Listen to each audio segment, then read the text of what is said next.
ሁሉም የተባለውን ቃል አለርጂ ሰምታችኋል። ወይም እርስዎ ራስዎ ያልፋችሁት ወይም ቅርብ ወዳጆች ወይም ዘመዶች እንደሆነ አለርጂ የተባለውን ቃል ሰምታችኋል። አለርጂ ማለት ሌላ ሰው የማይሰማሩበት ነገር ላይ የአካል ምላሽ ነው።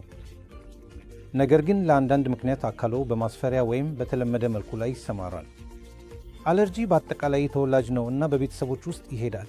አለርጂ ጄኖችን ትሸከማለህ እና አንዳንድ ጊዜ በሕፃንነት አንዳንድ ጊዜ በዕድሜ ላይ ታይታለህ።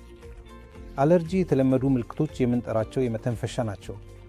በዚህ ውስጥ ላይ ሲያጋጥም በድርቅ ወይም በአበባ ቅንጣቶች ላይ ሲያጋጥም በብዙ መጠን መስማር ይጀምራል። ውሃ የተሞላ አይኖች፣ ውሃ የተሞላ አፍንጫ፣ አንዳንድ ጊዜ የሚያስቸግር ጉሮሮ ድምፅ ለውጥ ይከሰታል እና በዓመቱ ሁሉ ሊከሰት ይችላል። ወቅታዊ ሊሆን ይችላል። በወቅታዊነት የሚባለው የኃይል ትኩሳት ነው። ስለዚህ ይህ አለርጂ በተለመደው መልክ የመተንፈሻ ምልክቶች በመሆን ይቀላቀላል። እርስዎ እንደ ማስታወክ ያሉ የሆድ እና የማህፀን ምልክቶች ሊኖሩ ይችላሉ። ሌላ የተለመደ ምልክት የቆዳ ምልክት ነው። እንደ እኔ ያስታወቅ በሰውነቱ ላይ ብዙ እንቅምቅም እና ቆዳ ምላሽ ሊኖሮት ይችላል። ስለዚህ አለርጂ ቀድሞ የተዘጋጀ ነው። ጄኖችን ትሸከማለህ እና በተወሰነ ሁኔታ ታይታለህ።